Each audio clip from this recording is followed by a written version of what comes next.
Chapter XL. Where the story of the captive continues. And it is the custom among the Turks to name themselves after some fault they have, or some virtue there is in them. And this is because among them there are only 4 surnames of lineages, which descend from the Ottoman house, and the others, as I have said, take their name and surname either from the blemishes of the body and now from the virtues of the spirit. And I thought of Algiers looking for other means of achieving what I wanted so much, because the hope of having freedom never gave up on me, and when in what I created, thought, and put into action the event did not correspond to the intention, then, without abandoning myself, I pretended and looked for another hope that would sustain me, even if it was weak and skinny. I say, then, that above the patio of our prison the windows of the house of a rich and important Moor fell, which, as are usually those of the Moors, were more holes than windows, and even these were covered with lattice work, very thick and tight. Perhaps I raised my eyes and saw that through those closed windows that I have mentioned it looked like a reed, and at the top of it there was a tied canvas, and the reed was swaying and moving, almost as if it were beckoning us to take it. Seeing this, I didn't want to stop trying my luck, and just as I managed to get under the cane, they let it fall, and it hit my feet in the bathroom. Then I went to untie the cloth, in which I saw a knot, and inside it were 10 chenillas, which are some low gold coins used by the Moors, each one worth 10 reals of ours. If I was pleased with the discovery, there is no need to say it, because it was both the happiness and the admiration to think where that good could come from, especially to me, since the signs of not having wanted to let go of the cane but to me of course said that mercy was done to me. I took my good money, I broke the cane, I went back to the Terradillo, I looked at the window, and I saw that a very white hand came out of it, that they opened and closed it very quickly. With this we understood, or imagined, that some woman who lived in that house must have made us that benefit. Shortly thereafter they took out a small cross made of reeds through the same window, and then they brought it back in. This sign confirmed for us that some Christian must have been captive in that house, and she was the one who did us good. But 15 days passed in which we did not see her, nor her hand, nor any other sign whatsoever. But, when we were more careless that it was going to rain more signs over there, we suddenly saw the cane appear, and another canvas in it, with another more grown knot, and this was at a time when the bathroom was, like last time, alone and without people. We did the usual test. When I arrived, they dropped it. I untied the knot, and found 40 Spanish gold escudos and a piece of paper written in Arabic, and at the end of what was written, a large cross was made. We then gave him what he asked for, and little by little he translated it, and, in finishing, he said, everything that goes here in romance, without missing lyrics, is what this Moorish paper contains, and it should be noted that where it says Lila Marine, it means Our Lady the Virgin Mary. We read the paper, and it said, when I was a girl, my father had a slave, who in my language showed me the Christian Zayla, and told me many things about Lila Marine. The Christian died, and I know that she did not go to the fire, but with Allah, because later I saw her twice, and she told me to go to the land of Christians to see Lila Marine, who loved me very much. I don't know how she goes, I have seen many Christians through this window, and none have seemed like a gentleman to me but you. I am very beautiful and a girl, and I have a lot of money to take with me, see if you can do how we go, and you will be my husband there, if you want, and if you don't want, I will not be given anything, that Lila Marine will give me with who marry me. I wrote this, look who you give it to read, do not trust any more, because they are all Marfuses. I am very sorry for this, I would like you not to reveal yourself to anyone, because if my father finds out, he will later throw me into a well, and he will cover me with stones. On the reed I will put a thread, tie the answer there, and if you don't have someone to write to you in Arabic, tell me by signs, and Lila Marine will make me understand you. She and Allah keep you, and that cross that I kiss many times, that's how the captive sent me. Look, gentlemen, if it was right that the reasons for this paper admired and delighted us. And so, one and the other was so that the renegade understood that perhaps that paper had not been found, but that really one of us had been written, and so, he begged us that if what he suspected was true, that we trust him and tell him, that he would risk his life for our freedom. And, saying this, he took a metal crucifix from his chest, and with many tears he swore by the God that that image represented, in whom he, although a sinner and bad, well and faithfully believed, to keep loyalty and secrecy in everything that we wanted to discover to him. Because it seemed to him, and he almost guessed that, by means of the one that paper had written, he and all of us had to have freedom, and see himself in what he so desired, which was to be reduced to the guild of the Holy Church, his mother, from whom as a rotten member he was divided and separated by his ignorance and sin. With so many tears and with signs of so much repentance the renegade said this, that all of us of the same opinion consented, and we came to declare the truth of the case, and so, we told him everything, without hiding anything from him.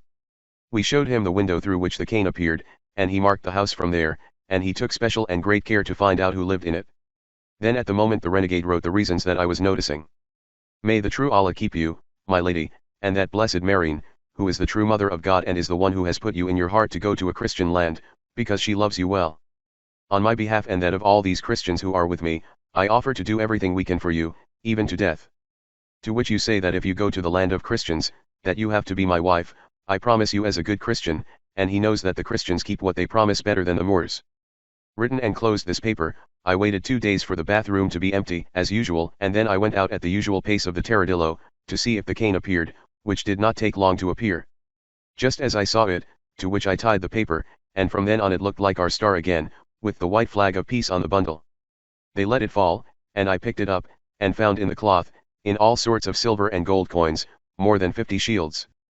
That same night our renegade returned, and told us that he had learned that the same Moor lived in that house, who we had been told was called Agi Morito, who had only one daughter, heiress to his entire estate, and who was common opinion throughout the city to be the most beautiful woman in Barbary, and that many of the viceroys who came there had asked for her as a wife, and that she had never wanted to marry, and that he also knew that he had a Christian captive, who had already died, all of which agreed with what came on paper. In the customary solitude of the bathroom, the reed and the canvas were bent to me. I found in it another piece of paper and 100 gold crowns. The paper said, "What can be done is that I will give you a lot of gold money through this window, redeem yourself with them and your friends, and one go to the land of Christians, and buy a boat there and return for the others, and they will find me in my father's garden, which is at the gate of Babazan, next to the marina, where I have to be all the summer with my father and my servants. From there, at night, you can take me out without fear and take me to the boat, and look, you have to be my husband, because if not, I'll ask Marine to punish you. If you don't trust anyone who goes by the boat, rescue yourself and go, I know you'll come back better than another, because you're a gentleman and a Christian." Which seen by all, each one offered to want to be the rescued, and he promised to go and return punctually. And I also offered myself to the same, to all of which the renegade objected, saying that in no way would he allow anyone to leave freedom until they all went together, because experience had shown him how poorly the free kept the words they gave in captivity, because many times some of the main captives had used that remedy, rescuing one who went to Valencia, or Majorca, with money to be able to build a boat and return for those who had rescued him, and they had never returned, because the freedom they had achieved and the fear of not losing it again erased from their memory all the obligations of the world. In effect, he came to say that what could and should be done was that the money that had to be given to ransom the Christian, that it be given to him to buy a boat there in Algiers, with the risk of becoming a merchant and trader in Tetuan and on that coast, and that, being the master of the boat, he would easily plan to get them out of the bath and put them all on board. What's more, that if the Moorish, as she said, gave money to rescue them all, that, being free, it was very easy even to embark in the middle of the day, and that the greatest difficulty was that the Moors did not allow any renegade to buy or own a boat. And, since it seemed better to me and my comrades to send Mallorca by boat, as the Moorish woman said, we did not dare contradict him, fearful that, if we did not do what he said, he would discover us and put us on the spot. Danger of losing their lives, if he discovered Zoraida's deal, for whose life we would give all our lives. And so, we determined to put ourselves in the hands of God and those of the renegade, and at that very point we responded to Zoraida, telling her that we would do everything he advised us. Another day when he happened to be alone in the bathroom, several times, with the cane and the cloth, he gave us 2,000 gold crowns, and a piece of paper where he said that the first Jumu'ah, which is Friday, he would go to the garden of his dad. Then we gave 500 scudi to the renegade to buy the boat. I ransomed myself with 800, giving the money to a Valencian merchant who was in Algiers at the time, who ransomed me from the king, taking me on his word, giving it that he would pay my ransom with the first ship that came from Valencia. The Thursday before the Friday that the beautiful Zoraida was to go to the garden, she gave us another 1,000 crowns. This done, they gave orders for our 3 companions to be rescued, to make it easier to get out of the bathroom, and because, seeing me rescued, and not them, since there was money, they should not get upset, and the devil persuaded them to do something to the detriment of Zoraida. Chapter XLI. Where the captive still continues his success. Not a fortnight passed before our renegade had bought a very good boat. Seeing this, I spoke to 12 Spaniards, all brave men of the oar, to whom I did not say anything else, but that on the first Friday afternoon they should leave one by one, stealthily, and go around the Agi Morito garden, and that they wait for me there until I come. This diligence done, it was to notify Zoraida at the point where the businesses were, so that she was prepared and warned, so that she would not be startled if we unexpectedly assaulted her before the time she could imagine that the boat of Christians could return. And so, I determined to go to the garden and see if I could talk to her, and, on the occasion of gathering some herbs, one day, before my departure. It seemed to me that I had before me a deity from heaven, come to earth for my pleasure and for my remedy. Being in these and many other reasons, a Moor came running, and said, in a loud voice, that 4 Turks had jumped over the fences or walls of the garden, and were picking the fruit, although it was not ripe. The old man was startled, and so was Zoraida, because the Moor's fear of the Turks is common and almost natural. Her father told Zoraida, "Daughter, go home and lock yourself up, while I am going to talk to these dogs, and you, Christian, look for your herbs, and go in good time, and Allah take you with good to your land." I bowed, and he went to look for the Turks, leaving me alone with Zoraida, who began to show signs of going where her father had sent her. But as soon as he covered himself with the trees in the garden, when she, turning to me, her eyes full of tears, said, "Amexi, Christian, Amexi," which means, "Did you go, Christian, did you go?" I answered her, "Lady, yes, but not at all without you, the first Jumu'ah awaits me, and don't be startled when you see us, that without a doubt we will go to the land of Christians." I told her this in such a way that she understood very well all the reasons that we both went through, and, throwing an arm around her neck, she with faint steps began to walk towards the house. And as luck would have it, it could be very bad if heaven did not ordain it otherwise, that, the 2 of them going in the manner and posture that I have told you about, with an arm around their neck, their father, who had already returned from having them go to the Turks, he saw us the way we were going, and we saw that he had seen us, but Zoraida, warned and discreet, did not want to remove her arm from my neck, before she came closer to me and put her head on my chest, bending her knees a little, giving clear signs that she was fainting, and I implied that I was holding it against my will. Her father came running to where we were, and, seeing her daughter in that way, asked her what she had, but, as she did not answer him, her father said, "Without a doubt, with the shock of the entrance of these dogs she has fainted." And, removing her from mine, he brought her close to her chest, and she, sighing and her eyes still not dry with tears, said again, "Amexi, Christian, Amexi, go away, Christian, go away." To which her father replied, "It does not matter, daughter, that the Christian leaves, that no harm has been done to you, and the Turks are already gone." With this, I took my leave at the point of both, and she, tearing her soul from her, it seems, went with her father, and I, with the inability to look for the herbs, surrounded the entire garden very well, and to my pleasure, I took a good look at the entrances and exits, and the strength of the house, and the comfort that could be offered to facilitate all our business. In short, time passed, and the day and deadline we so longed for arrived. Our renegade, at nightfall, bottomed with the boat almost in front of where the most beautiful Zoraida was. Already the Christians who were to row the oar were warned and hidden in various parts of all those surroundings. It happened, then, that just as I and my companions showed up, all the other people in hiding who saw us kept coming to us. This was already in time that the city was already closed. As we were together, we doubted whether it would be better to go first to Zoraida, or first surrender to the Bagarino Moors who were rowing the boat. And, being in this doubt, our renegade came to us telling us what were we stopping at, that it was about time, and that all his Moors were careless, and most of them sleeping. We told him what we were thinking about, and he said that what mattered most was to surrender the vessel first, that it could be done very easily and without any danger, and that later we could go for Zoraida. Look good to all of what he said, and so, without stopping any longer, he acting as guide, we reached the vessel, and, jumping inside first, he put his hand to a cutlass, and said in Moorish, "None of you move from here if you don't want it to cost you your life." Already, by this time, almost all the Christians had entered. The Moors, who were of little courage, seeing their Aris speak in that way, were frightened, and none of them took up arms. That few or almost none had, they allowed themselves, without speaking a word, to handcuff the Christians, who did so with great alacrity, threatening the Moors that if they raised their voices in any way or manner, that they would immediately pass them all over. To night this done, with half of our people staying on guard, those of us who remained, the guide also pretending to be a renegade, we went to the garden of Agi Morito, and as luck would have it, we managed to open the door. The beautiful Zoraida was waiting for us at a window, and just as she felt people, she asked in a low voice if we were Nizarani, as if she were saying or asking if we were Christians. I answered yes, and for her to come down. As soon as I saw her, I took her hand and began to kiss it, and the renegade did the same, and my 2 comrades, and the others, who did not know the case, did what they saw that we were doing. The renegade told him in the Moorish language if his father was in the garden. She replied yes, and that she was sleeping. "Well, it will be necessary to wake him up," replied the renegade, "and take him with us, and everything that is of value in this beautiful garden." "No," she said, "my father should not be touched in any way, and in this house there is nothing other than what I carry, which is so much, that it will be good for you all to be rich and happy, and wait a little and you will see. Zoraida, since she was returning loaded with a chest full of gold shields, so many that she could barely support it, she wished bad luck that her father woke up in the meantime and heard the noise that was going on in the garden, and she, looking out the window, she knew that all those who were in it were Christians, and, giving many great and wild cries, she began to say in Arabic, Christians, Christians. Thieves, thieves.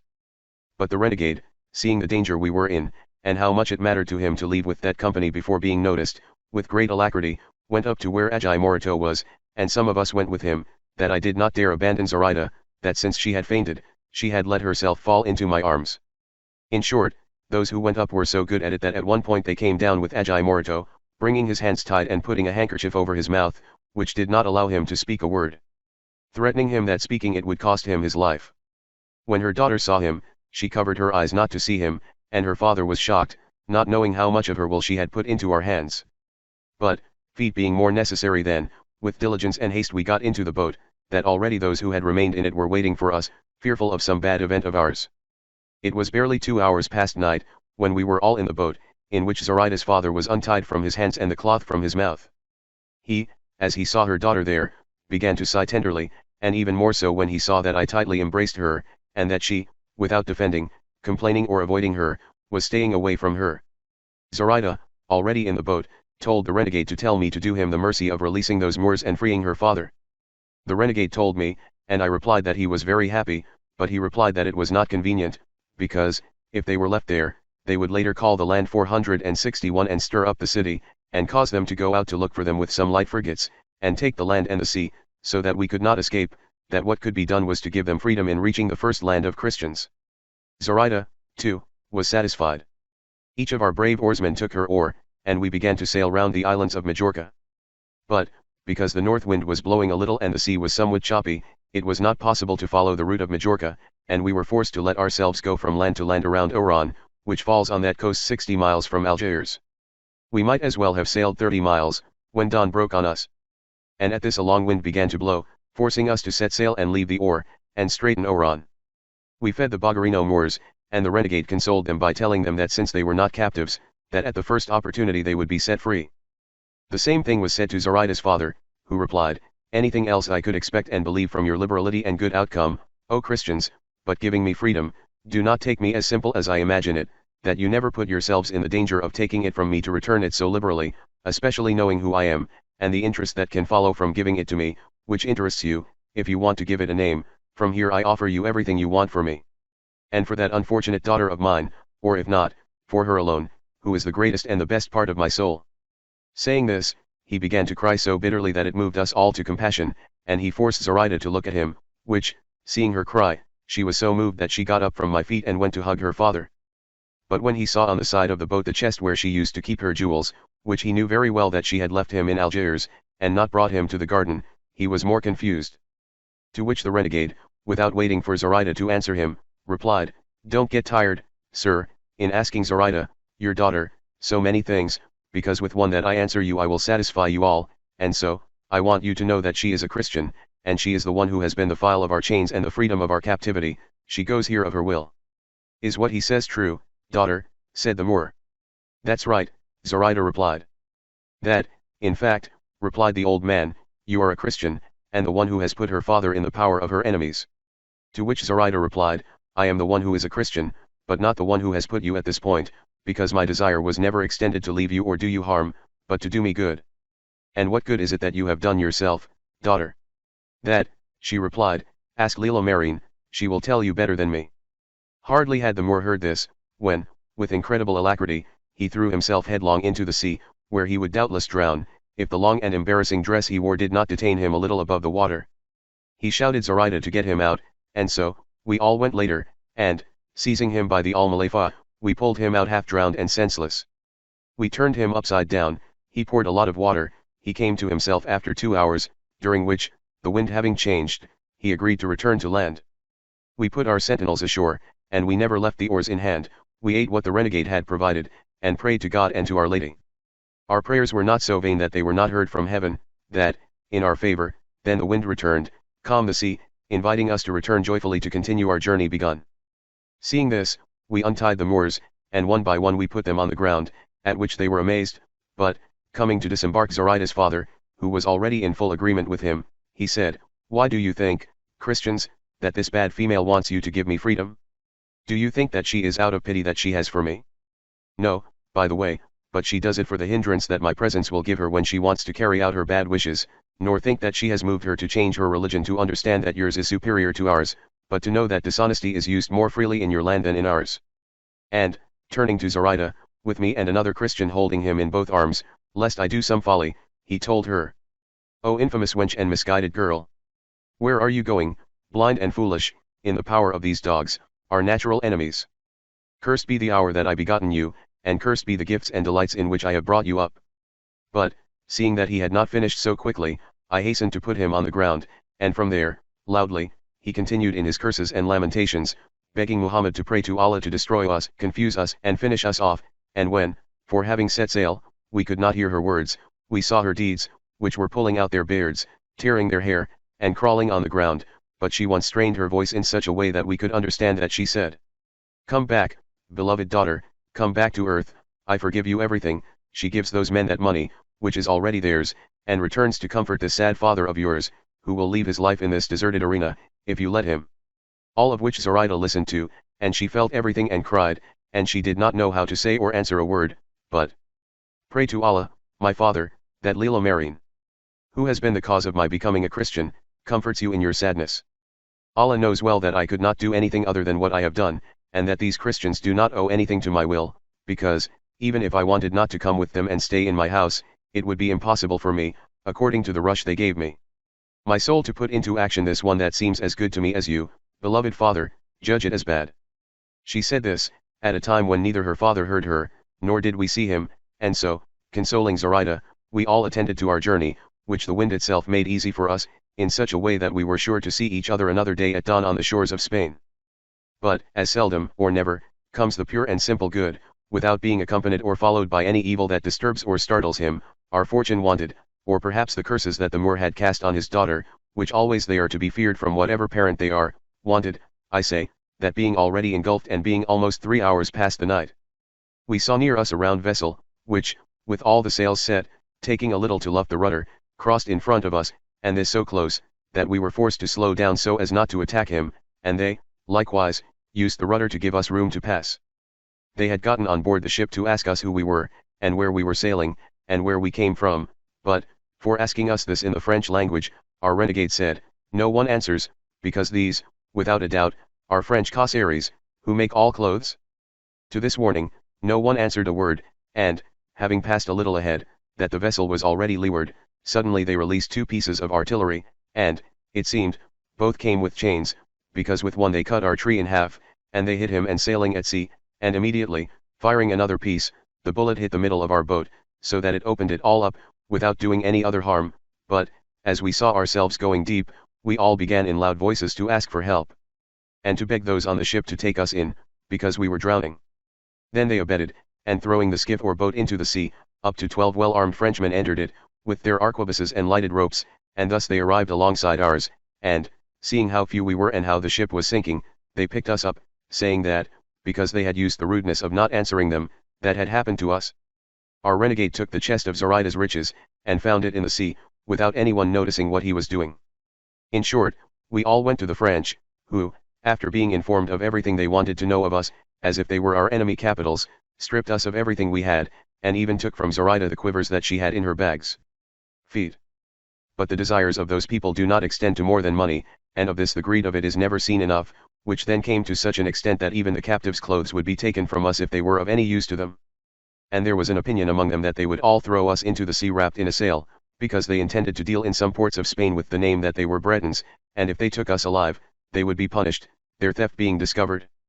But the captain, who was the one who had robbed my dear Zoraida, said that he was content with the prize he had, and that he did not want to touch any port in Spain, but rather cross the Strait of Gibraltar at night, or however he could, and go to La Rochelle, where he had come from, and so, they agreed to give us the skiff of their ship, and everything necessary for the short navigation that remained to us, as they did another day, already in sight of the land of Spain, with which sight, all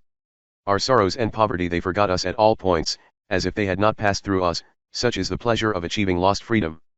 About noon it could be when they threw us into the boat, giving us 2 barrels of water and some biscuit, and the captain, moved by I know not what mercy, when the most beautiful Zoraida embarked, gave her up to 40 gold shields, and did not consent to the soldiers taking from her these same dresses that she now has on.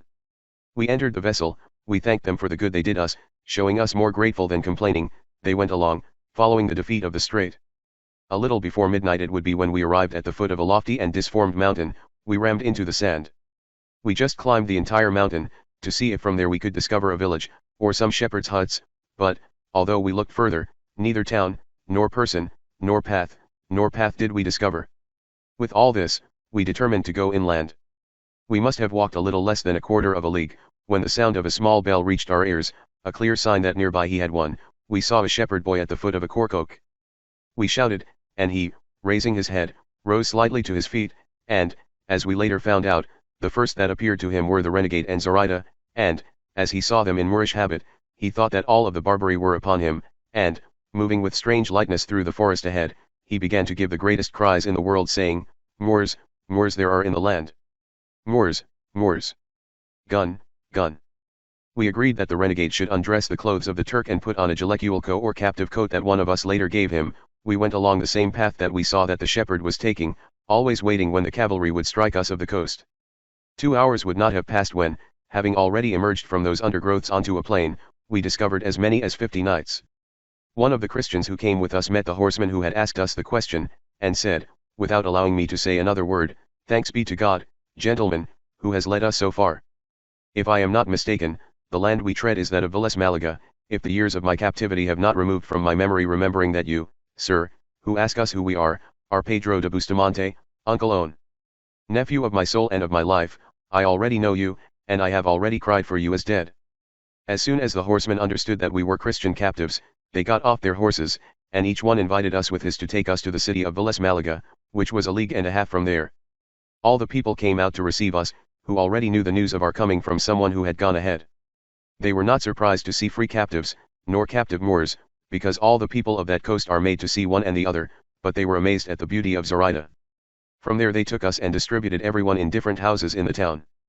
6 days we were in Vélez, at the end of which the renegade, informed as much as was convenient for him, went to the city of Granada, to reduce himself through the Holy Inquisition to the most holy guild of the Church. The other liberated Christians went each one where it seemed best to him. Zoraida and I were left alone, with only the shields that the courtesy of the French gave to Zoraida, from which I bought this animal in which she comes, and, serving her until now as father and squire, and not as husband, we go with the intention of seeing if my father is alive, or if any of my brothers has had more prosperous fortune than mine, since, for having made me the sky Zoraida's companion, it seems to me that no other luck could come to me, as good as it was, that I esteemed it more. The patience with which Zoraida bears the inconveniences that poverty brings with it, and the desire she shows to have to see herself as a Christian is so much and such that she admires me and moves me to serve her all the time of my life, since the pleasure I have to see me hers and that she is mine disturbs me and undoes, not knowing if I will find in my land some corner where I can pick her up, and if time and death have made such a change in the hacienda and life of my father and brothers, that I barely find who knows me, if they are missing. Chapter XLII, which deals with what else happened in the sale and many other things worth knowing. He fell silent, in saying this, the captive. And, saying this, Don Fernando and all the others offered themselves to him, with all they could to serve him, with words and reasons so loving and so true that the captain considered himself well satisfied with his wishes. In particular, Don Fernando offered him that if he wanted to go back with him, that he would have the Marquis, his brother, be the godfather of Zoraida's baptism, and that he, for his part, would accommodate him so that he could enter his land with him. Authority and comfortable that his person was due. The captive thanked him courteously for everything, but he did not want to accept any of his liberal offers. By this time he was approaching night, and as it closed, a carriage with some horsemen arrived for sale. They asked for lodging. A man had already gotten out of the car, who then showed his trade and position in his suit. He was leading by the hand a maiden, apparently up to 16 years old, dressed for the road, so bizarre, so beautiful and so gallant that everyone admired the sight of her. The listener was amazed at Don Quixote's reasoning, whom he began to look at very deliberately, and he admired her figure no less than her words, and, finding none with which to answer him, he turned to admire again when he saw before him Luscinda, Dorotea, and Zoraida. That, to the news of the new guests and to those that the hostess had given them of the beauty of the maiden, they had come to see her and to receive her. But Don Fernando, Cardenio, and the priest made flatter and more courteous offers. In resolution, He well noticed the hero that all those who were there were important people, but Don Quixote's size, visage, and good looks fooled him. What had been ordered before was ordered, that all the women should enter the aforementioned chamber, and that the men should remain outside, as in guarding it. The captive, who, from the point where he saw the listener, his heart jumped and he had inklings that he was his brother, who had followed the letters on the advice of his father. He also knew how that maiden was his daughter, from whose childbirth his mother had died, and that he had become very rich with her dowry, that he had stayed with her daughter at home. By now, dinner was ready, and everyone sat down at the table, except the captive and the ladies, who dined by themselves in their room. In the middle of dinner the priest said, "By the same name as your grace, Señor Hearer, I had a comrade in Constantinople, where I was held captive for some years, which comrade was one of the brave soldiers and captains that there was in all the Spanish infantry, but as much as he was brave and courageous, he was unhappy."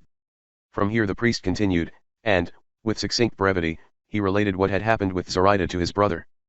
"Oh, sir, if you knew the news that you have told me, and how they touch me so partially that I am forced to show it with these tears that, against all my discretion and modesty, come out of my eyes. That brave captain you say is my older brother. My younger brother is in Peru, so rich that with what he has sent to my father and me he has well satisfied the part he took. And I, likewise, have been able to treat myself with more decency and authority in my studies and reach the position in which I see myself.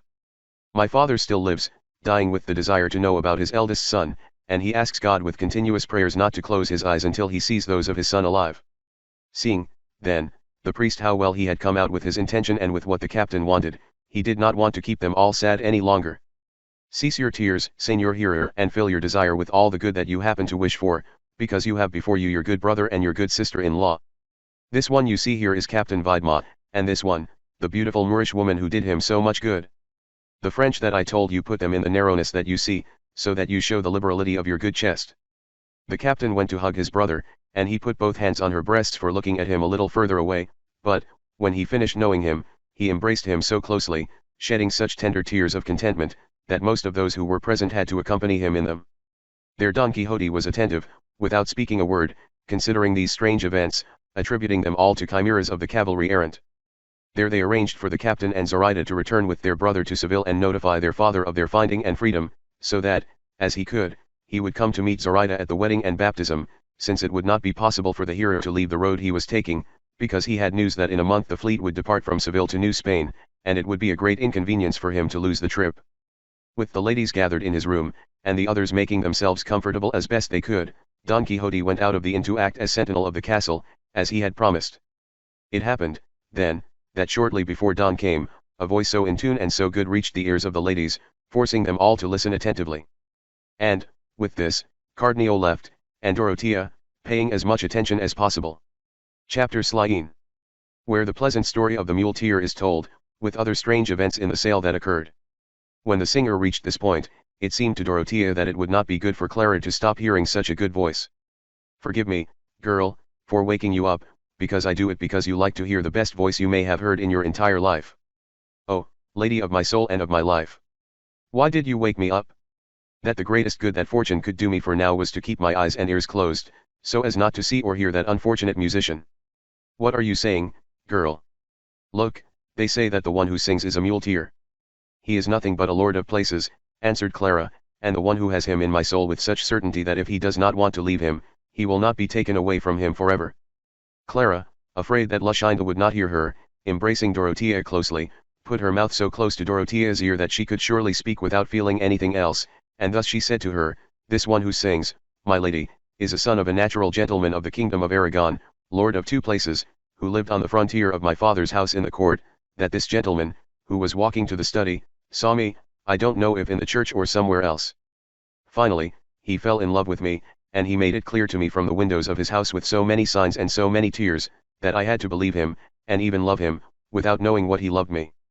I didn't know who to communicate it with, and so I let him be without giving him another favor if it wasn't, when my father was away from home and his to raise the canvas or the lattice work a little and let me see all of what he was doing so much party, that he showed signs of going crazy. At this point the time came for my father's departure, which he knew about, and not about me, since I could never tell him. He fell ill, from what I understand, of grief, and so, the day we left, I could never see him to say goodbye, not even with my eyes. But, after 2 days that we were walking, entering an inn, in a place a day from here, I saw him at the door of the inn, dressed in the habit of a muleteer, so natural that if I did not bring him so portrayed in my soul it was impossible to know him. I met him, admired and rejoiced. He looked at me stealing from my father, and, since I know who he is, and I consider that for love of me he comes on foot and with so much work, I die of grief, and where he puts his feet I put my eyes. And I can tell him more, that everything he sings comes out of his head. I have heard that he is a very great student and poet. And there is more, that every time I see or hear him sing, I tremble all over and startle, afraid that my father knows him and comes to know of our wishes. In my life I have spoken a word to him, and, with all that, I love him in such a way that I will not be able to live without him. Say no more, Señora Dona Clara, say no more, I say, and wait for the new day to come, for I hope to God that your affairs will be directed in the right way, that they may have the happy ending that such honest principles deserve. O lady! What end can be expected, if his father is so important and so rich that it will seem to him that even I cannot be a servant of his son, how much more a wife? Well, marry me to theft of my father, I will not do it for everything in the world. I would only like this young man to turn around and leave me, perhaps with Novell, and with the great distance of the road that we have traveled, the pain that I now carry would be relieved, although I know how to say that this remedy that I imagine will be of little use to me. Let's rest, lady, what little I think remains of the night, and God will dawn and we will prosper, or my hands will go bad.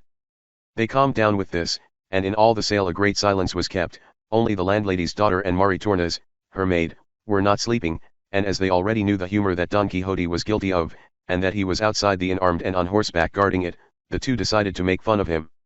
Or, at least, to spend a little time listening to his nonsense. Don Quixote then reached this point in his pitiful reasoning, when the landlady's daughter began to lisp at him and say, "My lord, come here your grace if you are served." To whose signs and voice Don Quixote turned his head, and saw, in the light of the moon, which was then in all its clarity, how they called him from the hole that seemed to him to be a window, and then at the instant he was represented in his crazy imagination that again, like last time, the beautiful maiden, daughter of the lady of that castle, defeated by her love, returned to request him. "I am sorry for you, beautiful lady, that you have put your loving minds in a place where it is not possible to reciprocate as your great courage and courtesy deserve. There is no need for anything of that, my lady, Sir Knight. Just one of your beautiful hands." It seemed to Maritornes that without a doubt Don Quixote would give the hand that had been asked of him. And, proposing in his mind what he had to do, he got down from the hole and went to the stable, where he took the halter of Sancho Panza's ass, and very quickly returned to his hole, just as Don Quixote had left. Standing on Rocinante's chair, to reach the barred window, where he imagined the wounded maiden to be, and, shaking her hand, he said, "Take, madam, that hand, or, better to say, that executioner of the evildoers of the world." "Now we'll see," said Maritornes. And, making a noose to the halter, he threw it to the wrist, and, lowering himself out of the hole, he tied what was left to the latch of the loft door very tightly. Don Quixote, who felt the roughness of the cord on his wrist, said, "It seems more that your grace scratches me than that you give me your hand. Do not treat her so badly, because she is not to blame for the evil that my will does to you." But all these reasons Don Quixote no longer listened to anyone, because, just as Maritornes tied him up, she and the other one left, dying of laughter, and left him holding on in such a way that it was impossible to let go. He was, then, as has been said, standing on Rocinante, putting his whole arm through the hole and tied at the wrist, and to the bolt of the door, with great fear and care, that if Rocinante turned aside to one end or another, it had to be hung by the arm, and so he dared not make a move. Ultimately, seeing Don Quixote tied up, and that the ladies had already left, he began to imagine that all this was done by means of enchantment, like the last time. With all this, he was pulling on his arm, to see if he could free himself, but he was so well attached, that all tests of him were in vain. And, finally, there he took the morning, so desperate and confused that he bellowed like a bull, because he did not expect that the day would remedy her trouble, because he considered her eternal, considering himself enchanted. But he was greatly deceived in believing him, because, as soon as it began to dawn, 4 horsemen arrived at the inn. They knocked on the door of the inn, which was still closed, with loud bangs, which, seen by Don Quixote from where he was still standing sentinel, in an arrogant and loud voice he said, "Knights, or squires, or whoever you are, you have no reason to knock on the doors of this castle, that it is quite clear that at such hours, or those who are inside sleep." "What the devil of a fortress or castle is this," said one, "to force us to observe such ceremonies? If you are the innkeeper, order them to open for us, we are walkers who do not want to feed our horses any more and pass ahead, because we are in a hurry."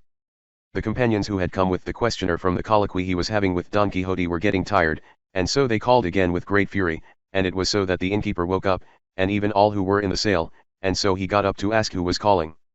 It happened at this time that one of the mounts in which the four who called came to smell Rocinante, who, melancholic and sad, with dropped airs, was holding his stiff lord without moving, and since, in short, he was made of meat, although he seemed like wood, he couldn't help resentful and returned to smell whoever came to caress him, and so, he had not moved so much as, when Don Quixote's feet were deviated together, and, slipping from the chair, they hit him on the ground, so as not to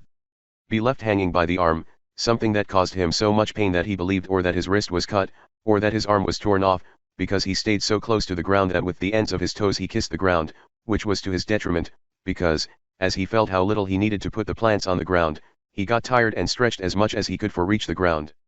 Chapter XLIV. Where the unheard of events of the sale continue. In fact, there were so many shouts that Don Quixote gave that, suddenly opening the doors of the inn, the innkeeper came out, terrified, to see who was shouting, and those who were outside did the same. Maritornes, who had already woken up to the same voices, imagining what it could be, went to the barn and untied, without anyone seeing him, the halter that Don Quixote was holding, and then he hit the ground. He, without answering a word, took the cord from his wrist, and, rising to his feet, climbed on top of Rocinante, clutched his shield, harnessed his lance, and, taking a good part of the field, returned at a canter, saying, "If I say that I have been justly enchanted, as my lady the Princess Micomicona gives me permission to do so, I deny her, laugh at her and challenge her to a singular battle." They asked the innkeeper if perhaps a boy up to the age of 15 had arrived at that sale, who came dressed as a muleteer, with such and such signs, giving the same signs that Dona Clara's lover had brought. But, one of them having seen the car in which the hearer had come, he said, "It must be here, without a doubt, because this is the car that they say is following, let one of us stay at the door and the others go in to look for him." And, the two going inside, one stayed at the door and the other went around the window. One of whom found a young man he was looking for, sleeping next to a muleteer, very careful that no one searched for him, let alone that he found him. The young man wiped his sleepy eyes and looked into space at the one holding him, and then he knew that he was his father's servant. "There's nothing to do here, Señor Don Luis, but be patient and go back home." They all came with a great desire to know more particularly who he was, and even to help him if they wanted to do anything to him.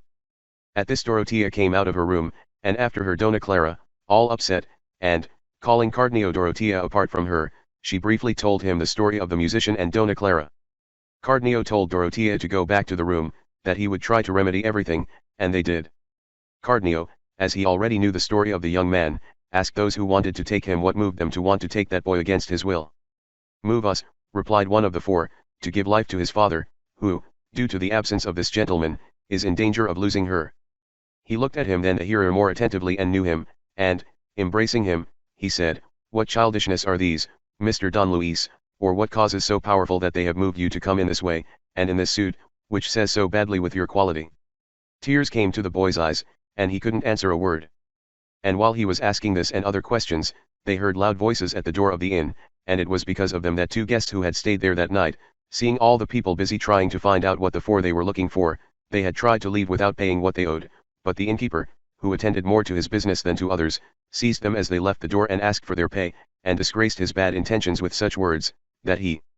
moved them to respond with the fists, and so, they began to give him such a hand that the poor innkeeper had to cry out and ask for help. The landlady and her daughter saw no one more unemployed to help him than Don Quixote, to whom the landlady's daughter said, "Help your grace, Sir Knight, my poor father." "Fair maiden, there is no room for your request for now, because I am prevented from interfering in another adventure until I complete one in which my word has placed me. But what I can do to serve you is what I will say now. Run and tell your father to entertain himself in this battle as best he can, and not to let himself be defeated in any way, while I ask permission from the Princess Micomicona to be able to help him in his trouble, that if she gives it to me, rest assured that I will get him out of it." The princess gave it to him in a good mood, and he then, embracing his shield and putting his hand on his sword, went to the door of the inn, where the two guests were still bringing the innkeeper ill, but, just as he arrived, he pregnant and remained, although Maritornes and the landlady told him what was he stopping at, that he help her mistress and her husband. "I will stop," said Don Quixote, "because it is not lawful for me to lay hands on the sword against squire-like people, but call me here my squire Sancho, who is responsible for this defense and revenge. But let us leave him here, that there will be no lack of someone to help him, or if not, he who dares to do more than what his strength promises, suffer and be silent, and let us go back 50 steps, to see what Don Luis replied to the hearer. That we left him aside, asking him the reason for his coming on foot and dressed in such a vile suit. To which the young man said, "My lord, I don't know how to tell you anything else except that from the point that heaven wanted and our neighborhood made it easy for me to see my lady Dona Clara, your daughter, and my lady, from that moment I made her owner of my will, and if yours, true lord and my father, does not prevent it, on this very day she must be my wife.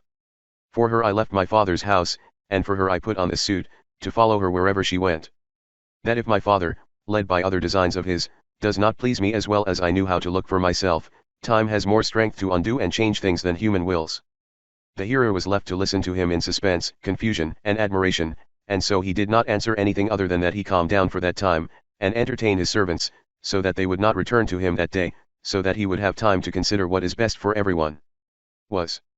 By this time the guests were at peace with the innkeeper, for, through Don Quixote's persuasion and good reasons, rather than through threats, they had paid him whatever he wanted. At that very point the barber entered the inn, from whom Don Quixote took Mambrino's helmet and Sancho Panza took the harness from the donkey, which he exchanged for his own. The barber, taking his donkey to the stable, saw Sancho Panza who was dressing I don't know what on the pack saddle, and as soon as he saw her he knew her, and he dared to attack Sancho, saying, "Ah, mister, I have you here. Come my basin and my pack saddle, with all my gear that you stole from me." Sancho, who saw himself attacking so unexpectedly and heard the insults that were spoken to him, seized the pack saddle with one hand, and with the other gave the barber a mojicon that bathed his teeth in blood, but for this reason the barber did not leave the dam that he had made on the pack saddle, and he would say, "Here's to the king and to justice, who wants to kill me over collecting my property, this highway robber." "You lie," replied Sancho, "I am not a highway robber, that my lord Don Quixote won these spoils in a good war." Don Quixote was already in front of him, very happy to see how well his squire defended himself and offended him, and from then on he considered him a man of pro, and he proposed in his heart to make him a knight at the first opportunity that offered him. "Gentlemen, so this pack saddle is mine as the death I owe to God, and so I know it as if he had given birth to it, and there is my ass in the stable, that will not let me lie. And there's more, that the same day she took it from me, they also took a new brass basin from me, which had never been used for the first time, which was the lady of a coat of arms." Don Quixote said, "Because your Mercedes see clearly and manifestly the error in which this good squire is, since he calls what was, is, and will be Mambrino's helmet, which I took from him in good war, and became sir, with legitimate and lawful possession. I'm not going to interfere with the pack saddle, because what I can say about it is that my squire Sancho asked me for permission to remove the trappings from the horse of this vanquished coward, and with them adorn his own. I gave it to him, and he took it.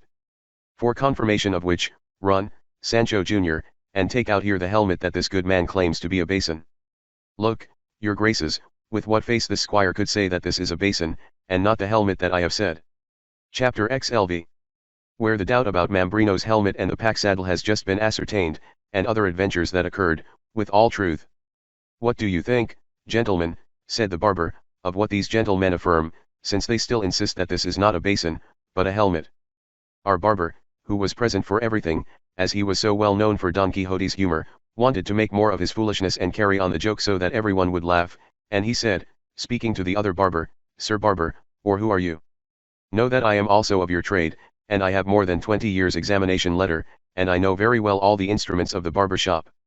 That this piece that is here in front and that this good gentleman has in his hands, not only is not a barber's basin, but it is as far from it as the white is far from the black and the truth from the lie. I also say that this, although it is a helmet, is not a complete helmet." "No, by the way," said Don Quixote, "because half of it is missing, which is the bib." "That's right," said the priest, who had already understood the intention of his friend the barber. And the same was confirmed by Cardenio, Don Fernando, and his comrades. "Good God!" said the mock barber at this time, "what is it possible that so many honest people say that this is not a basin, but a helmet?" "By God, my lords," said Don Quixote, "there are so many and so strange things that in this castle, twice that I have lodged in it by way of enchantment. The first time an enchanted Moor in him tired me a lot, and Sancho did not do very well with other henchmen of his, and last night I was hanging from your arm for almost 2 hours, without knowing how or how I did not fall into that misfortune. So, to put myself now in a matter of so much confusion to give my opinion, would be to fall into reckless judgment. As regards what they say that this is a basin, and not a helmet, I have already answered, but, in the matter of declaring whether that is a pack saddle or a harness, I do not dare to give a definitive sentence, I only leave it to the good opinion of your graces." "There is no doubt," replied Don Fernando, "but Mr. Don Quixote has said very well today that it is up to us to define this case, and, because it goes with more foundation, I will secretly take the votes of these gentlemen, and of what results I will give full and clear notice. For those who had it in the humor of Don Quixote, all this was matter of great laughter, but to those who ignored him, it seemed like the greatest nonsense in the world, especially to Don Luis's 4 servants, and to Don Luis no more and no less, and to 3 other passengers who had perhaps arrived at the inn. The case is, that this is a pack saddle of a donkey, but rather a harness of a horse, and even of a purebred horse, and you have pleaded and proved very wrong on your part. As she seems to me to be a pack saddle, and she is not a harness, but there are laws, etc., and I say no more, and the truth is that I'm not drunk, I haven't had breakfast, if not from sin. The nonsense said by the barber caused laughter no less than the nonsense of Don Quixote, who then said, there is nothing else to do here, but let each one take what is his, and to whom God gave it, St. Peter bless you.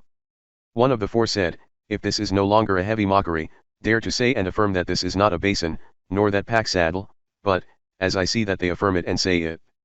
It could well be donkey, said the priest. She rides so much, said the servant, that the case does not consist in that, but in whether or not she is a pack saddle, as your graces say. Hearing this, one of the gangsters said, he's as much a pack saddle as my father, and whoever has said or will say something else must be a grape. You lie like a wicked villain, replied Don Quixote. And, raising the sandeel, which never left his hands, he was going to unload such a blow on his head, that, unless the gang member deviated, he would be left lying there. The sandeel tore to pieces on the ground, and the other squad members, who saw their partner being treated badly, raised their voices asking the Holy Brotherhood for a favor. The innkeeper, who was from the gang, entered at once with his rod and his sword, and placed himself next to his companions. Don Luis's servants surrounded Don Luis, so that with the commotion he would not leave them. The barber, seeing the house in turmoil, took hold of his pack saddle again, and Sancho did the same. Don Quixote put his hand on his sword and attacked the squadrons. Don Luis called out to his servants to leave him and chase Don Quixote and Cardenio and Don Fernando, who all favored Don Quixote. The priest was shouting, the landlady was screaming, his daughter was grieving, Maritornes was crying, Dorotea was confused, Luscinda was in suspense, and Dona Clara fainted.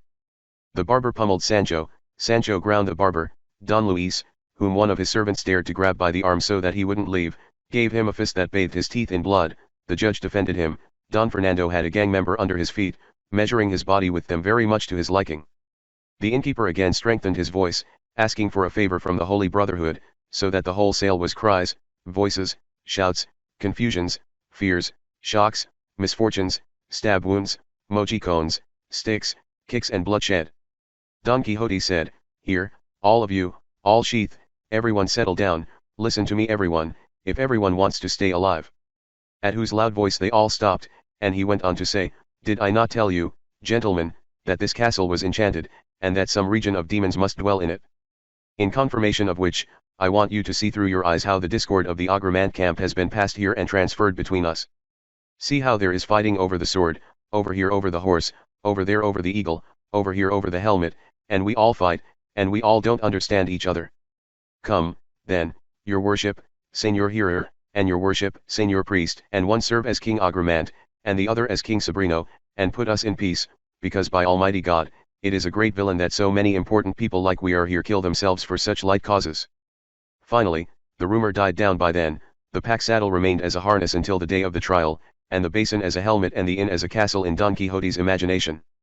Don Luis's servants returned to insist that he come with them at once, and, while he agreed with them. Finally, it was agreed that Don Fernando should tell Don Luis's servants who he was and how it pleased him that Don Luis should go with him to Andalusia, where the Marquis's brother would be esteemed as the value of Don Luis deserved, because in this way it was known of Don Luis's intention that he would not return at that time in the eyes of his father, if they cut him to pieces. Understanding, therefore, of the 4 the quality of Don Fernando and the intention of Don Luis, they determined among themselves that the 3 should return to tell what was happening to their father, and the other should stay to serve Don Luis. It is, therefore, the case that the squad members calmed down, having heard the quality of those who had fought with them, and they withdrew from the fight, but one of them, who was the one who was beaten and kicked by Don Fernando, it came to mind that, among some commandments that he brought to arrest some criminals, he brought one against Don Quixote, whom the Holy Brotherhood had ordered to arrest, for the freedom he gave to the galley slaves, and like Sancho, with good reason, he had feared. And, as soon as it had been certified, when, picking up his parchment, he took the commandment on his left hand, and with his right he grabbed Don Quixote's neck strongly, which would not allow him to encourage him, and in a loud voice he said, please to the Holy Brotherhood. And, so that you can see that I really ask for it, read this commandment, where it is contained that this highway robber be arrested. Don Quixote, who, seeing himself treated badly by that rogue villain, his anger at its peak and the bones of his body cracking, as best he could, grabbed the gang member with both hands by the throat, who, unless he was helped by his companions, there he will leave life before Don Quixote the prey. The innkeeper, who was bound to favor those of his trade, then came to give him favor. Sancho said, seeing what was happening, as long as the Lord lives, what my master says about the charms of this castle is true, since it is not possible to spend an hour in peace in it. But this did not stop the gangsters from asking for his prisoner, and for him to help them tie him up and surrender to his will. Come here, coarse and evil-born people, do you call skipping paths to give freedom to the chained, release the prisoners, chase the wretched, raise the fallen, remedy the needy? Who was the ignorant one who signed a prison order against such a gentleman as I am? Chapter XLVI. Of the remarkable adventure of the squadrons, and the great ferocity of our good knight Don Quixote. While Don Quixote was saying this, the priest was persuading the squad members that Don Quixote was lacking in judgment, as they saw from his deeds and his words, because, even if they caught him and took him away, they would later have left him for crazy. Indeed, the priest knew how to say so much to them, and Don Quixote knew how to do so many crazy things, that the squadrons would be crazier than he if they did not know of Don Quixote's fault, and thus, they saw fit to appease each other, and even to be mediators to make peace between the barber and Sancho Panza, who still attended his quarrel with great resentment. The pack saddles were exchanged, and not the girths and halters, and as regards Mambrino's helmet, the priest, surreptitiously and without Don Quixote understanding it, gave him 8 reals from the basin, and the barber made him a certificate of the receipt and not to be deceived at that time. Nor forever and ever amen. The innkeeper, who did not overlook the gift and reward that the priest had made to the barber, asked for Don Quixote's neckline, with the damage to his hides and lack of wine, swearing that he would not leave the Rocinante inn, nor Sancho's ass, without being paid first to the last ardite. The priest appeased everything, and Don Fernando paid for it, since the hearer, of good will, had also offered the payment. Seeing, therefore, Don Quixote free and unencumbered by so many quarrels, both with his squire and with his own, it seemed to him that it would be good to continue his journey that had begun and bring to an end that great adventure for which he had been called and chosen. It's not that, I was a sinner to God, answered Sancho, but I have it for certain and ascertained that this lady who claims to be queen of the great kingdom of Micamican is none more so than my mother, because, to be what she says, she would not be sniffing with any of those who are in the wheel, at a turn of the head and at each turn. She stood up flushed with Sancho Dorotea's reasons, because it was true that her husband Don Fernando had once, stealing from other eyes, taken with his lips part of the prize that his desires deserved, which Sancho had seen, and it seemed to him that she was more of a courtesan lady than a queen of such a great kingdom. And he could not and did not want to answer a word to Sancho, but rather let him continue his talk, and he went on saying, I say this, sir, because, if after having travelled roads and races, and spent bad nights and worse days, come and get the fruit of our labours the one who is enjoying himself in the sale, there is no reason to hurry to saddle up Rocinante, pack the donkey and dress up the palfrey, well, it would be better if we stay, and every fucking line, and let's eat. Oh, help me God, and how great was the anger that Don Quixote received, hearing the broken words of his squire. He said, O scoundrel villain, evil-eyed, deranged, ignorant, infatuous, foul-mouthed, daring, gossiping and cursing. Have you dared to say such words in my presence and in the presence of these illustrious ladies, and have you dared to put such dishonesty and daring in your confused imagination? Leave away, do not appear before me, on pain of my wrath. And, saying this, she raised her eyebrows, puffed out her cheeks, looked everywhere, and gave the ground a great kick with her right foot, all signs of the anger that was locked up in his gut. At whose words and furious gestures Sancho was so shrunken and frightened that he was glad that at that instant the earth would open up under his feet and swallow him. And he didn't know what to do but turn his back and get out of the angry presence of his lord. But the discreet Dorotea, who already understood Don Quixote's humor so well, said, to temper his anger, don't be upset, Sir Knight of the sad figure, as in this castle, according to you, Sir Knight, you say, all things they go and happen by way of enchantment, it could be, I say, that Sancho had seen by this diabolical route what he says he saw, so offending my honesty. By the Almighty God I swear, that your greatness has hit the spot, and that some bad vision was put before this sinful Sancho, which made him see what was impossible to see otherwise than by means of charms. Outside. Don Quixote replied that he forgave him, and the priest went for Sancho, who came very humble. 2 days had passed since the entire illustrious company was for sale, and, seeming to them that it was time to leave, they gave orders so that, without going to the trouble of returning Dorotea and Don Fernando with Don Quixote to their village, with the invention of Queen Micamicana's freedom, the priest and the barber could take him away, as they wished, and seek the cure of their madness in their land. And what they ordered was that they arranged with an ox driver, all by order and opinion of the priest, they covered their faces and disguised themselves, who in one way and who in another, so that Don Quixote seemed to be other people than he had seen in that castle. This done, with great silence they entered where he was sleeping and resting from past skirmishes. They came to him, who was sleeping free and safe from such an event, and, holding him tightly, they tied his hands and feet very well, so that, when he woke up with a start, he could not move, nor do anything other than admire himself and suspended from seeing in front of oneself such strange visages. And then he realized what his continuous and wild imagination represented to him, and he believed that all those figures were ghosts of that enchanted castle, and that, without a doubt, it was already enchanted, since it could not move or defend itself, everything ready as the priest had thought it would happen, tracer of this machine. Only Sancho, of all those present, was in the same mind and in the same figure as him, who, although he was very close to having the same illness as his master, did not fail to know who all those misshapen figures were, but he did not dare to unsew his mouth, until he saw what that assault and imprisonment of his master would end in, who also did not speak a word, attending to see the whereabouts of his misfortune, that it was that, bringing the cage there, they locked him inside it, and nailed the timbers so hard that they could not be broken with 2 poles. Then they took him on the shoulders, and, as he left the room, a fearful voice was heard, all that the barber knew how to form, saying, "O knight of the sad figure, do not settle the prison in which you are going. You, oh, the most noble and obedient squire who had a sword on his belt, a beard on his face and smell on his nose, do not be dismayed or dissatisfied to see the flower of knight-errantry carried before your very eyes, that soon, if the shaper of the world pleases, you will see yourself so high and so sublimated that you do not know yourself, and the promises that your good Lord has made you will not be disappointed. And make sure, on behalf of the wise liar, that your salary is paid to you, as you will see by the work, and follow in the footsteps of the brave and enchanted knight, who should go where you both stop. And, because it is not lawful for me to say anything else, God be it, that I return to where I know."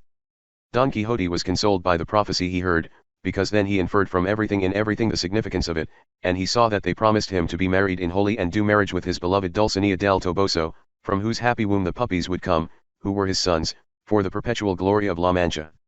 "Oh you, whoever you are, who have predicted so much good for me, please ask the enchanting sage who is in charge of my affairs on my behalf, not to let me perish in this prison where they are now taking me, until I see such fulfillment. Joyful and incomparable promises such as those that have been made to me here. And, as far as the consolation of Sancho Panza, my squire, I trust in his kindness and good behavior that he will not leave me in good or bad luck, because, when it doesn't happen, due to his or my short fortune, that I be able to give him the insula, or something else equivalent that I have promised him, at least his salary cannot be lost." Then those visions took the cage on their shoulders and placed it on the ox cart. Chapter Slay. In the strange way in which Don Quixote de la Mancha was enchanted, with other famous events. When Don Quixote saw himself caged and on top of the chariot, he said, "I have read many and very serious stories about knights errant, but I have never read, seen, or heard that enchanted knights are carried in this way and with the space that these lazy and late animals promise. And if you want to see this truth, touch and palpate them, and you will see how they have no body but air, and how it consists only in appearance. I have already touched them, and this devil who walks around here so attentively is plump in flesh, and he has another property very different from what I have heard that demons have, because, as it is said, they all smell of sulphur stone and other bad smells, but this one smells like half a league amber." Sancho said this for Don Fernando, who, being such a gentleman, must have smelled of what Sancho said. All these conversations passed between master and servant, and, fearing Don Fernando and Cardenio that Sancho would not fully realize his invention, to whom he was already very close, they determined to cut it short with their departure, and, calling the innkeeper aside, they ordered him to saddle Rocinante and saddle Sancho's donkey, which he did very quickly. Already in this, the priest had arranged with the squad members to accompany him to his place, giving them a little each day. Cardenio hung the shield from one end of Rocinante's chair and the basin from the other, and by signs he ordered Sancho to get on his donkey and take Rocinante by the reins, and he placed the 2 men on both sides of the cart. 2 gangsters with their shotguns. But, before the cart moved, the landlady, her daughter, and Maritornes came out to say goodbye to Don Quixote, pretending that they were crying with pain at his misfortune.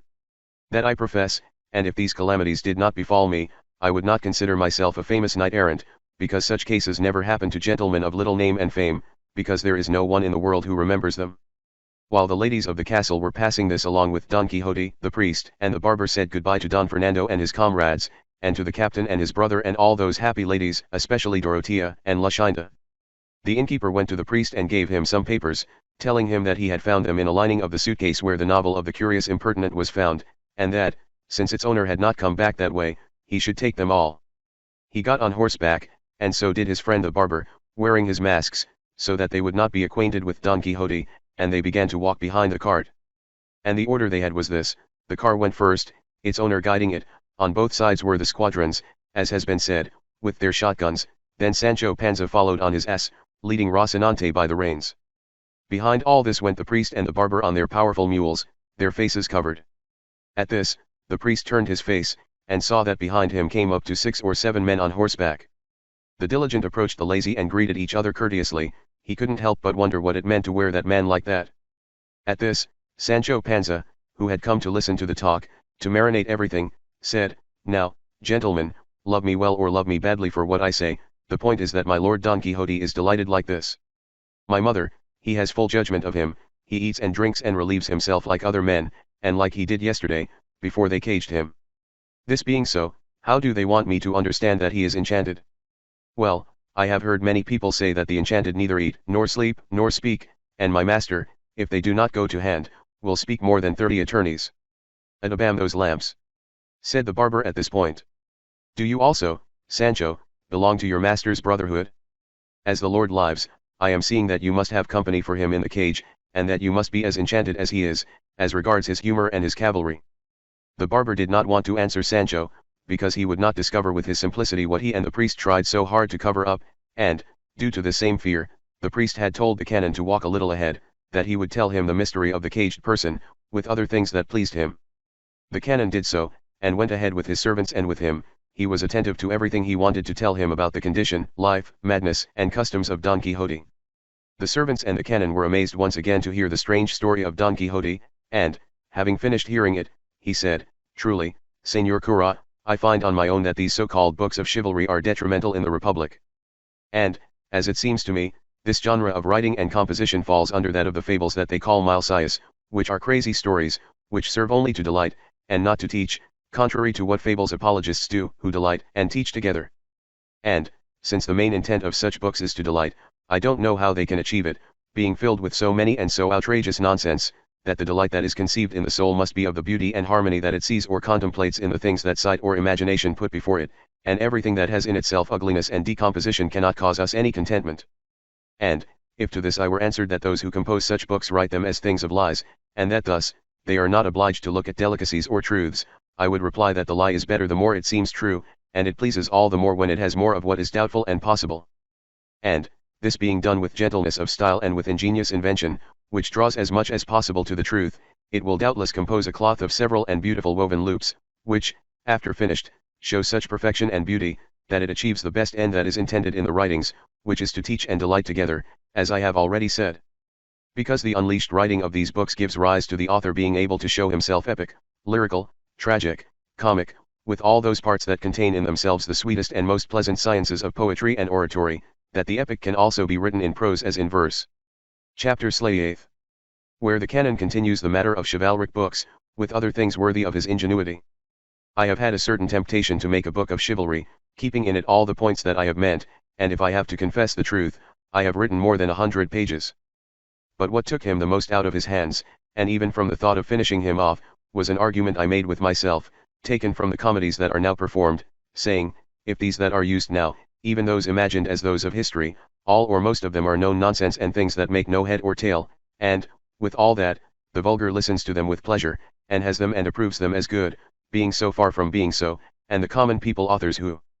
compose them and the actors who represent them say that they have to be that way, because that is how the common people want them, and not otherwise, and that those who trace and follow the fable as the art demands, are only good for discreet people who understand them, and all the rest remain fast from understanding their artifice, and that it is better for them to eat with the many, who does not give an opinion with the few, in this way it will become a book.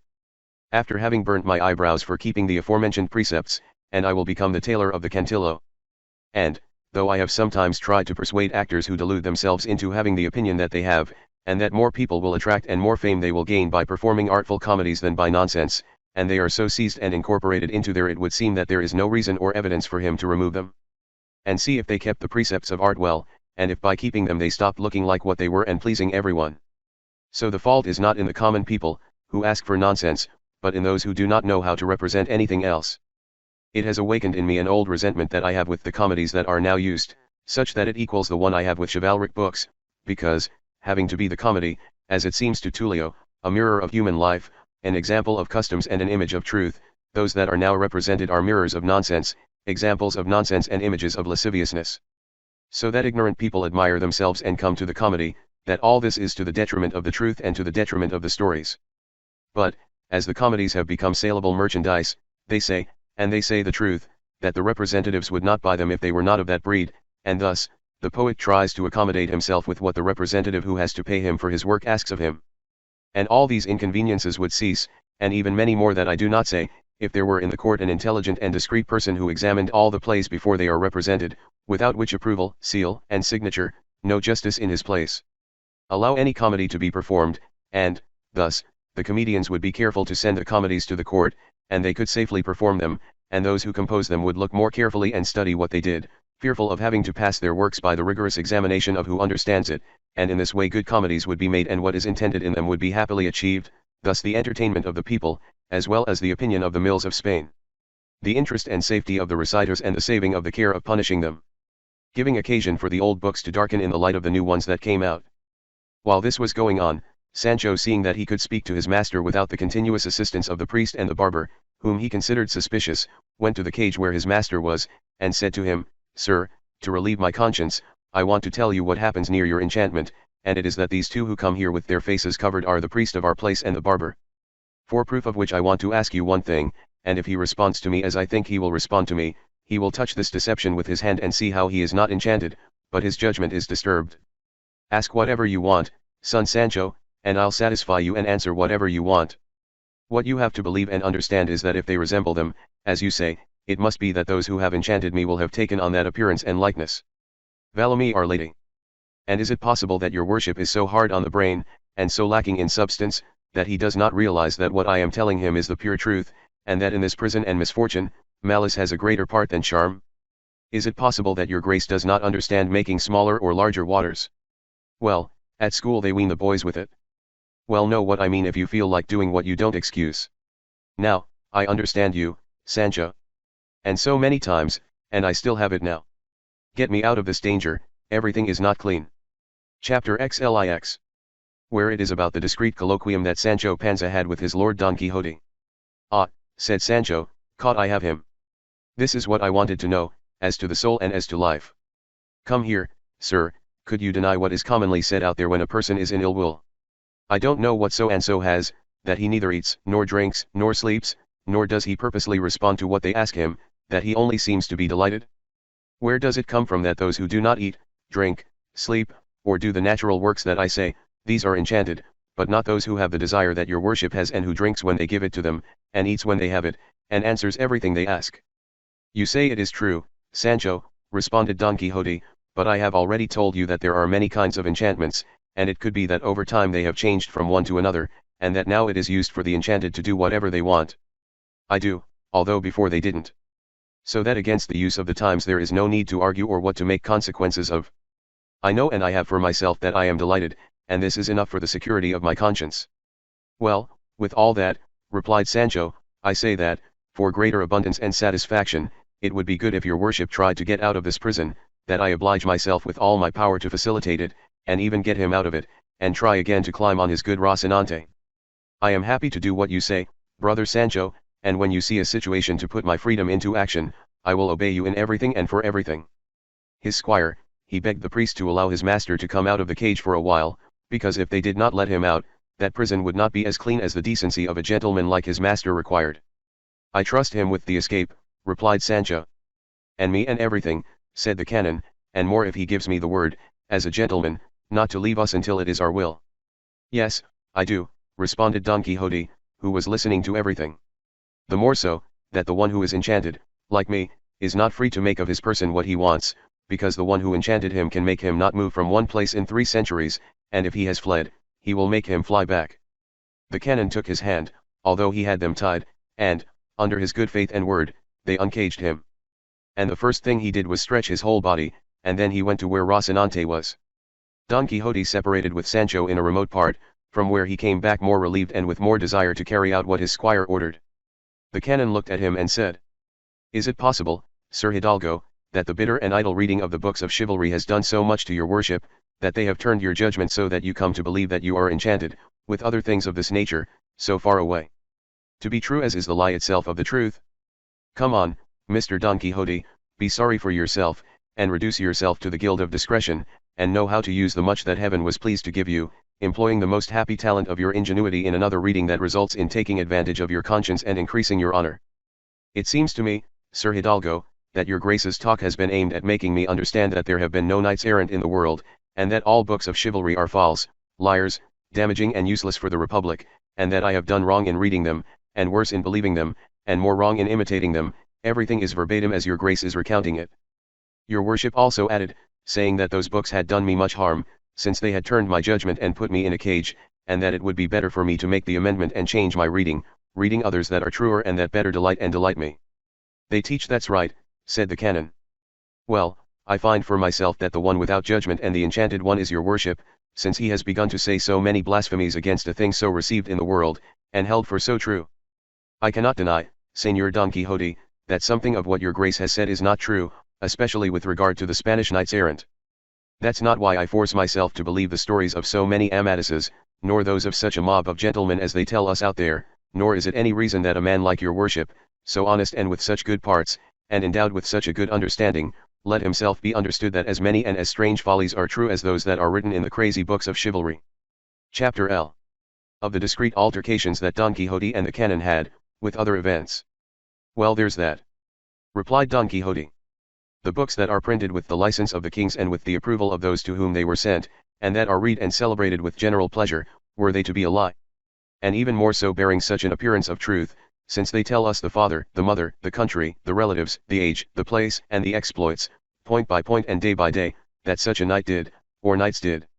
And your grace, believe me, and, as I have told you again, read these books, and you will see how they banish any melancholy you may have, and improve your condition, if it is bad.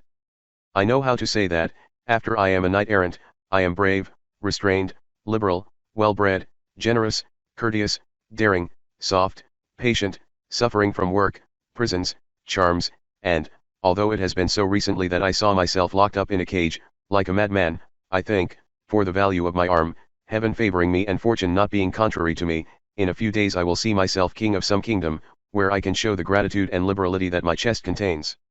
For this reason I would like fortune to offer me some occasion where I would become emperor, to show my chest doing good to my friends, especially this poor Sancho Panza, my squire, who is the best man in the world, and I would like to give him a county that I have many days for him. He has promised, but I am afraid that he will not have the ability to govern his state. Almost these last words Sancho heard his mistress, to whom he said, Let your worship work, Señor Don Quixote, to give me that county, as promised from your worship as from me expected, for I promise you that I will not lack the ability to govern it. Understood in terms of enjoying the income, however, when administering justice, the lord of the state has to pay attention, and here skill and good judgment come in, and mainly the good intention to hit, that if this is lacking in the principles, the means and ends will always be wrong, and thus God tends to help the good desire of the simple as disfavoring the bad of the discreet.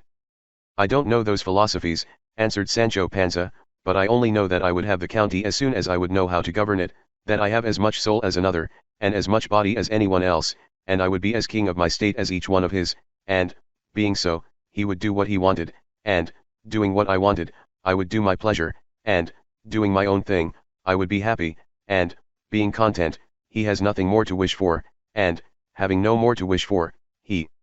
finished, and the state come, and to God and let's see each other, as one blind man said to another. To which Don Quixote replied, I only guide myself by the example given to me by the great Amadis de Gaula, who made his squire count of the Insula Firme, and thus, I can, without scruple of conscience, make Sancho Panza account. Already in this, the servants of the canon returned, who had gone to the sale for the replacement pack, and they ate there. And while they were eating, at the wrong time they heard a loud noise and a sound of sheep, and at the same instant they saw a beautiful goat emerge from among those undergrowths, all its fur stained black, white, and brown. Behind her came a goatherd shouting at her, and saying words to her use, so that she would stop, or return to the herd. The fugitive goat, fearful and terrified, came to the people, as if to benefit from them, and there she stopped. The goatherd arrived. For the life of you, brother, that you calm down a little and do not rush to return that goat to its herd so quickly. That's what I think very well, said the priest, since I already know from experience that the mountains breed lawyers and the shepherds' huts lock up philosophers. Replied the goatherd, if you don't get angry about it and you want, gentlemen, a brief space to pay me an attentive ear, I will tell you a truth that proves what that gentleman, pointing to the priest, has said, and mine. Chapter Lee. Which deals with what the goatherd told all those who carried Don Quixote. 3 leagues from this valley there is a village that, although small, is one of the richest in all these surroundings, in which there was a very honest farmer, and so much so that, although being honest is annexed to being rich, he was more so because of the virtue he had than because of the wealth he achieved. But what made him happier, as he said, was having a daughter of such extreme beauty, rare discretion, grace, and virtue. The fame of her beauty began to spread throughout all the surrounding villages. Her father kept her, and she kept her, that there are no padlocks, guards, or locks that better guard a maiden than those of her own modesty. The wealth of her father and the beauty of her daughter moved many of her, both from the town and outsiders, to ask her for a wife, but he, as the one who had to dispose of such a rich jewel, was confused, not knowing how to determine to whom he would give it of the infinities that bothered him. And, among the many who had such a good wish, I was one, who gave many and great hopes of good success knowing that the father knew who I was. With all these same parts, another from the same town also requested it, which was the cause of suspending and weighing the will of the father. My competitor is called Anselmo, and I am Eugenio. At this time, a Vicente de la Rosa, son of a poor farmer from the same place, came to our town, which Vicente came from the Italies, and from other various parts, to be a soldier. When he was a boy up to 12 years old, he was taken from our place by a captain who with his company happened to pass by, and the young man returned from there to another 12, dressed in soldierly clothes, painted with 1,000 colors, full of 1,000 crystal pendants and subtle steel chains. Farming people, who are malicious by themselves, and giving them leisure time is the same malice, noticed it, and counted their finery and medals point by point, and found that there were 3 dresses, of different colors, with their garters and stockings. He sat on a bench under a large poplar tree in our square, and there he had us all open-mouthed, pending the exploits he was telling us about. Added to this arrogance is being a bit of a musician and playing a guitar in a scratchy way. That he also had it as a poet. This soldier, then, that I have painted here, this Vicente de la Rosa, this brave man, this gallant, this musician, this poet was seen and looked at many times by Leandra, from a window of his house that had a view of the square.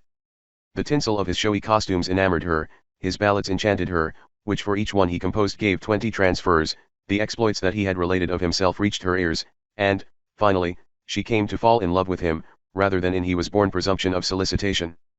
And, as in the cases of love there is none that is more easily fulfilled than the one who has the desire of the lady on his side, Leandra and Vicente easily agreed, and, first that one of her many suitors fell into account of her desire, she had already fulfilled it, having left the house of her dear and beloved father, who does not have a mother, and absent herself from the village with soldier.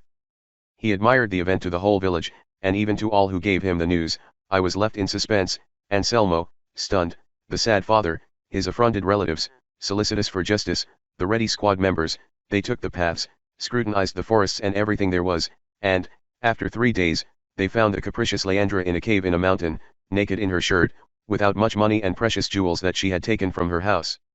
They returned her to the presence of the injured father, they asked her misfortune, she confessed without urgency that Vicente de la Roca had cheated on her, and under her word that he was her husband, he persuaded her to leave her father's house, that he would take her to the richest and most vicious city that was in the whole universe world, and that he took her to a rough mountain, and locked her in that cave where they had found her. Hardly we were made to believe the countenance of the young man, but she affirmed it with so many truths, that they were part of her so that the disconsolate father would be consoled. The same day that she appeared, Leandra, her father disappeared from our eyes, and took her to lock her up in a monastery in a village that is here near her. When Leandra was locked up, Anselmo's eyes remained blind, at least without having anything to look at that would make him happy, mine in darkness, without light that could lead them to any pleasant thing. With Leandra's absence, our sadness grew. Finally, Anselmo and I agreed to leave the village and come to this valley, where he, grazing a large number of his own sheep, and I a large herd of goats, also mine, spent their lives among the trees. In imitation of us, many other of Leandra's suitors have come to these harsh mountains, using the same exercise as ours. In short, all dishonor her, and all adore her, and her madness extends so far to all. I follow another easier path, and in my opinion the most successful, which is to say ill of the flippancy of women, of their inconstancy, of their double treatment, of their dead promises, of their broken faith, and, finally, of the little speech that they have in knowing how to place their thoughts and intentions that they have. And this was the occasion, gentlemen, of the words and reasons that I said to this goat when I arrived here, that because I am her female I hold her in little, although she is the best of all my implements. This is the story I promised to tell you. If I have been prolix in telling it, I will not be short in serving you. Near here I have my majada, and in it I have fresh milk and very tasty cheese, with various other and seasoned fruits, no less pleasant to look at than to taste. Chapter Li. Of the quarrel that Don Quixote had with the goatherd, with the strange adventure of the discipliners, which he brought to a happy end at the cost of his sweat. Don Quixote said to him, "By the way, brother goatherd, if I found myself able to start some adventure, then I would set out later because you had it good, that I took out of the monastery, where, without a doubt, he must be against his will, Leandra. But, the laws of chivalry, which command that no maiden be given any mischief, although I hope in God our Lord that the force of a malicious charmer will not be so powerful, that another, better intentioned charmer will not be able to do more, and for then I promise you my favor and help, as my profession obliges me. Since for me I have, or that your worship mocks, or that this gentleman must have emptied the chambers of the head." "You are a great villain," said Don Quixote at this point, "and you are the emptiness and the diminished, that I am fuller than ever was the damnable whore who gave birth to you." And, saying and doing, she snatched a piece of bread that was next to her, and hit the goatherd full in the face with it, with such fury that she riveted his nose, but the goatherd jumped on Don Quixote, and, seizing him by the neck with both hands, he would not hesitate to drown him, if Sancho Panza did not arrive at that point, and seized him from behind and hit him on the table, breaking plates, breaking cups, and spilling and scattering whatever was in it. Don Quixote, who was free, went to climb on the goatherd, who, his face full of blood, bruised by Sancho's kicks, was crawling around looking for a knife from the table to make some bloody revenge, but the canon and the priest hindered him, but the barber acted so that the goatherd caught Don Quixote under him, upon whom so many mojicones rained down that the poor knight's face rained as much blood as his own. The canon and the priest burst out laughing, the gangsters jumped for joy, they goaded each other.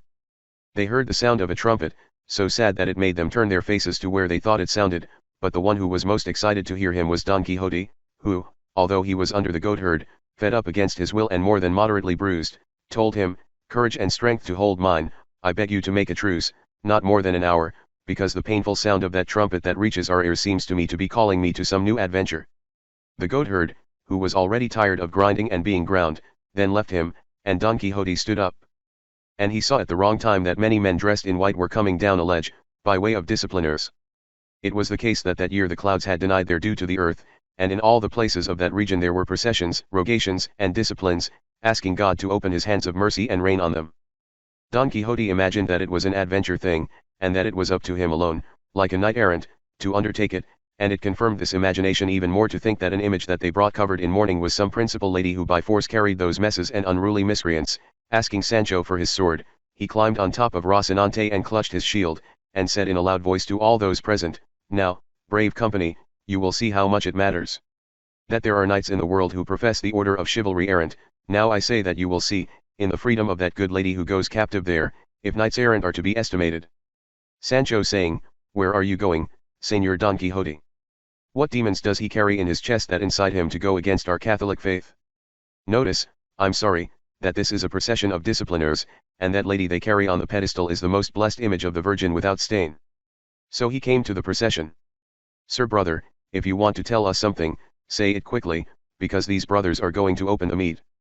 It is this, that you immediately release that beautiful lady, whose tears and sad countenance give clear evidence that you are taking her against her will and that you have done her some notorious mess." At these reasons, all who heard them believed that Don Quixote must have been some crazy man, and they began to laugh heartily, whose laugh was to put gunpowder to Don Quixote's anger, because, without saying another word, drawing his sword, he attacked the litter. One went out to meet Don Quixote, brandishing a pitchfork or cane with which he supported the litter while he rested, and, receiving in it a great stab wound that Don Quixote threw at him, with which he made it two parts, with the last third, which remained in his hand, he gave Don Quixote such a blow on one shoulder, on the same side as the sword, which could not cover the shield against villainous force, that poor Don Quixote fell to the ground very badly off. What stopped the seeing that Don Quixote did not stir hand or foot, and so, believing that he had killed him, he hastily raised his tunic to his belt, and began to flee through the countryside like a deer. In this, all of Don Quixote's company arrived where he was. Sancho did nothing but throw himself on the body of his lord, making over him the most painful and laughing cry in the world, believing that he was dead. The priest was acquainted with another priest who was coming in the procession, whose knowledge calmed the conceived fear of the two squads. Don Quixote revived with the voices and moans of Sancho, and the first word he said was, "He who lives absent from you, sweetest Dulcinea, is subject to greater miseries than these." Help me, Sancho my friend, to get on the enchanted cart, for I am no longer here to oppress Rocinante's chair, because my whole shoulder is in pieces. They put Don Quixote in the car, as he used to come. The procession returned to order and continued on its way. The goatherd said goodbye to everyone, the gang members did not want to go forward, and the priest paid them what was owed to them. Finally, they all divided up and moved away, leaving only the priest and barber, Don Quixote and Panza, and good old Rocinante. And after 6 days they arrived at the village of Don Quixote. They all went to see what was in the car, and when they met their compatriot, they were amazed. At the news of this arrival of Don Quixote, Sancho Panza's wife came. She had already known that she had gone with him serving as his squire. That's what I'm very happy about, the woman replied. Show me those things of more consideration and more time. I'll show them to you at home, woman, said Panza, and for now be happy, that, God willing, we go out on a journey again to seek adventures. You will soon see me count or governor of an island, and not of the out there, but the best that can be found. May heaven so wish, my husband, how well we need it. But tell me, what is that about islands, that I don't understand? It's not honey for the donkey's mouth, replied Sancho. You will see it in time, woman, and you will even be amazed to hear yourself called lordship of all your vassals. What are you saying, Sancho, about lordships, islands, and vassals? Juana Panza replied. Don't bother yourself, Juana, I'll only be able to tell you, just in passing, that there is nothing more pleasing in the world than being an honest man, squire to an adventure-seeking knight-errant. It is true that the most that are found do not come out as pleasantly as man would like, because of the 100 that are found, the 99 usually come out crooked and crooked. Only me from experience, because I have come out of some buttered, and others ground. While Don Quixote's mistress and niece received him, undressed him, and laid him out on his old bed. The priest instructed the niece to take great care to give her uncle a gift, and to be alert that she would not escape from them again. Finally, they were confused and afraid that they would be seen without their master and uncle at the very point that he had any improvement, and yes, it was as they imagined it.